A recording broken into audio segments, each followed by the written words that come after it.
ఎవరన్నా సర్కార్ జాగాలు కబ్జా చేసి ఇండ్లు కట్టుకున్నా మావే అన్నట్లు ఫెన్సింగ్ చేసినా సర్కార్ మాత్రం అస్సలు ఊకోదు.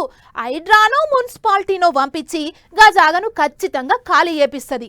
అయితే చేస్తే గీస్తే సర్కారోళ్ళు ఖాళీ చేపియాల్సిన జాగను ఓ బిల్డర్ ఆయన ఖాళీ చేపియాలని చూసిండట. సీన్ కట్ చేస్తే కాలనీ జనమంతా ఆయన మీదికి పెద్ద పెట్టున లొల్లికి దిగిండ్రు. మరిగా భూమి పంచాయతేందో అట్లా పోయి అరుచుకొని వద్దాం పాండ్రి. బుధారం పొద్దుగాల ఎస్ఆర్ నగర్ లో పెద్ద లొల్లి అయింది కదా. దాసారం బస్తీలున్న 4 ఎకరాల జాగాలో ఈ పేద బక్కోళ్ళు ఉంటుర్రు. అయితే వీళ్ళ ఇండ్ల జాగాల మీద కన్నేసినాడు ఓ బిల్డర్ ఆయన. ఓ అమ్మ, మీరంతా ఇండ్లు కాల్ చేసి వెళ్ళిపోవాలి, ఈడ పెద్ద పెద్ద బిల్డింగులు పడుతున్నాయి, మర్యాదగా పోండ్రి, లేకుంటే ఎట్లా పోరు నేను కూడా చూస్తా అన్న రేంజ్ లో ధమ్కి ఇచ్చినట. ఇక ముచ్చడిని బస్తీ మొత్తం బగబగ మండింది. ఒక్కొక్కలం ఈడ 30-40 ఏళ్ల సంది ఉంటుంటే నడుమల నువ్వెవడో వచ్చి వెళ్ళిపోమంటే మేమెందుకు వెళ్ళిపోతాం అని అందరికందరు జమై గీతీల పంచాయతీ మోపు చేసిరు. ఈయనే పుట్టాం, ఈయనే చేస్తాం, ఎట్టేలా కొడతారో మేము కూడా చూస్తాం, నీ ఉడత ఊపులకు భయపడే ముచ్చట లేదని అందరు ఒకటైర్రు. నేనైతే ఇక్కడే పుట్టినాను, ఇక్కడే పెరిగినాను. చెత్త ఇది చెట్లుండే సార్, చెట్లుంటే ఊడ్చుకొని ఎత్తుకొని మేము కాపాడుకున్నాం.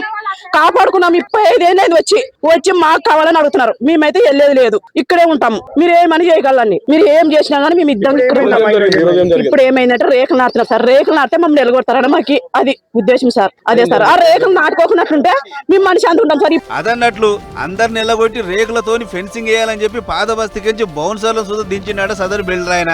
అందుకే రేకులు వేసిరంటే ఈ జాగ వాళ్ళ చేతులకు పోతున్నట్లే. కాబట్టి మన జాగను మనమే కాపాడుకుందాం పాండ్రి అన్నట్లు బస్తీ మొత్తం కదిలితే వాళ్ళ మీద రాళ్లతో దాడి చేసినట్టు బిల్డర్ మనుషులు. ఆ బీఆర్ వాళ్ళు నేపాల్లో ఆడోళ్ళని తీసుకొచ్చిండ్రు, 20 మంది ఉన్నారు. రాళ్ళు పెట్టి ఎట్లా పడితే అట్లా రుంజుతున్నారు సార్. చిన్న పిల్లలు ఉంటారు, ప్రెగ్నెంట్ లేడీ ఉన్నారు సార్. అట్లా రుంజొచ్చా? ఇప్పుడు ఆ పిల్లని దావకాన తీసుకోవారు, ఎవరు కట్టిస్తారు సార్ మాకు? మరి గింతగాన పుత్కల బొంగ లొల్లి చేస్తున్నారు పెద్దమ్మా. అసలు మీరు తావులు ఉంటున్నట్టు ఏమైనా ప్రూఫ్లు ఉన్నాయా మీ కాడ? 35 ఏళ్ళ సార్, మా పిల్లలు ఈడే ఉంటారు, మా పిల్లలు బడికి ఈడే పోయినారు, అన్ని ఈడే ఉన్నాయి సార్. అన్ని ఆధార్ కార్డు ఉంది, ఓట్ లిస్ట్ ఉంది, బియ్యం కార్డు ఉంది, అన్ని ఉన్నాయి. ఇంటిరా సర్కార్ ఇచ్చిన అన్ని ప్రూఫ్లు ఉన్నాయి. ఒకవేళ ఇది మా జాగా కాకుంటే సర్కార్ ఎట్లిస్తుంది?